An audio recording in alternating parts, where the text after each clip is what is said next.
Hold the front page. I'm Lembit and welcome to Press Release here on Press TV, where we find the facts, kill the spin and tell it like it is about the headlines.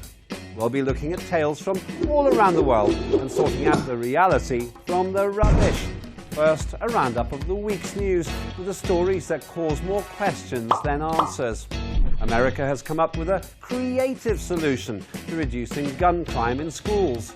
Give the schools more guns. China proves it can even make a business out of selling bits of frozen river for the love of art. And we review an assessment of Donald Trump's performance as an international statesman by, wait for it, Donald Trump himself. What a week, what wildness, what a world. Let's get down to the details and separate the political friction from the political fiction. As you may know, America has a bit of a problem with gun crime. Well, it's quite a big problem, actually. On average, something like 40 people are shot dead every day in the USA. That's over 15,000 gun murders a year. And some of those have been in schools. The public got angry, and the authorities have tried to do something about it. And what do you think they've done?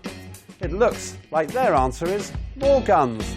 14 American states have already given guns to teachers. They train the teachers to figure out when to use their lethal weapon and when it's a bad idea. Can I suggest the answer is, it's always a bad idea. I've heard of fighting fire with fire, but fighting firearms with firearms? It's not a very disarming policy, is it? Okay, get trained security guards into schools, but teachers with guns? Being great at educating children is not a great qualification for shooting at them, is it? And what happens if you shoot the wrong ones? Also, instead of arming teachers, why not disarm the murderers? In the UK, there are fewer gun killings in a year than happen in the USA every 1.5 days. But hey, so what? Maybe they're right.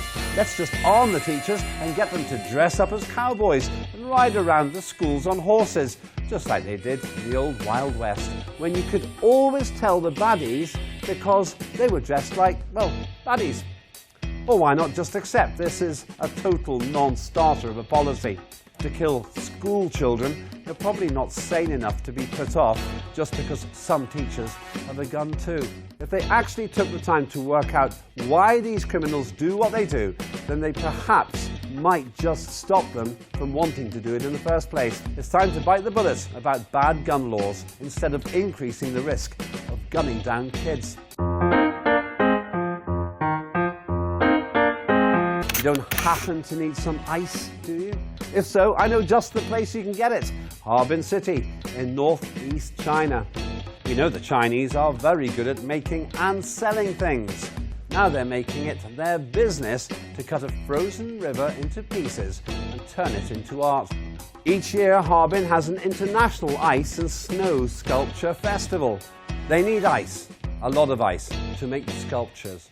So ice miners cut blocks from the frozen Songwe River in Harbin, which is a provincial capital in northeast China. Pretty cool, huh? But not as cool as the blocks of ice themselves. And they mine tons of it, 110,000 tons in fact. So while America tries to freeze China out of the international trading world, these workers stay totally chilled and make a hot profit from their icy industry. The Icemen cometh, and they're Chinese. Let's turn to one man's assessment of Donald Trump's foreign policy, his own. Remember when Donald was inaugurated back in early 2017? One of his early foreign policy achievements was his executive order curbing immigration into the United States. We just said, look, if they come over here, we're going to apprehend them and we're going to close the border. That's not really been done to the extent that I'm doing it, because I mean it. And I'll close it for a long time. You'll recall he claimed it was a ban on Muslims and was working out well. Then he said it wasn't a ban on Muslims. Oh, right, so that's all clear then.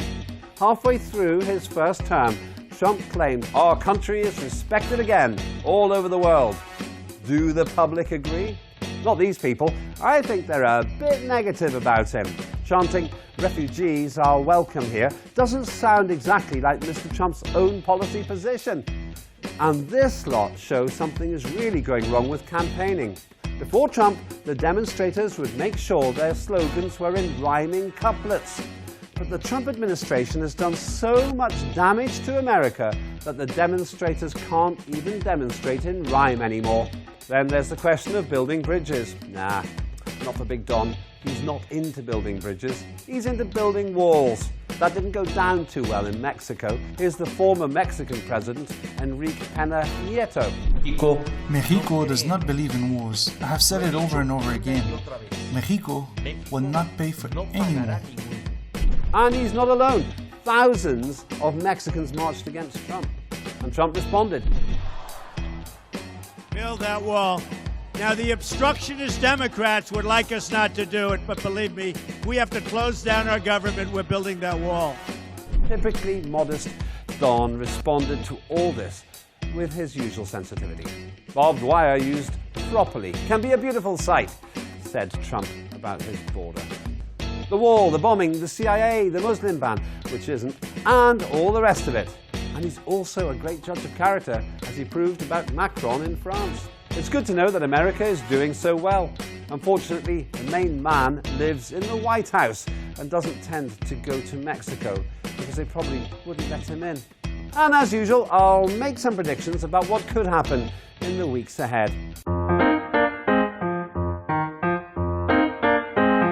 Firstly, in another move designed to make America's schools safer, teachers will be armed with explosives so that, at the first sign of trouble, they can stop the attack by incinerating the whole school. Other countries which have got too hot will buy ice from China and put it on all the hot bits, therefore ending global warming.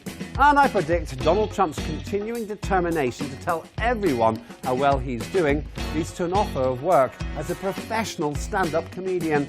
That's it for this week. Thanks for watching, and join me next time for Press Release here on Press TV, the show that takes the political fiction out of the political friction. Hold the front page, but don't trust it, trust me.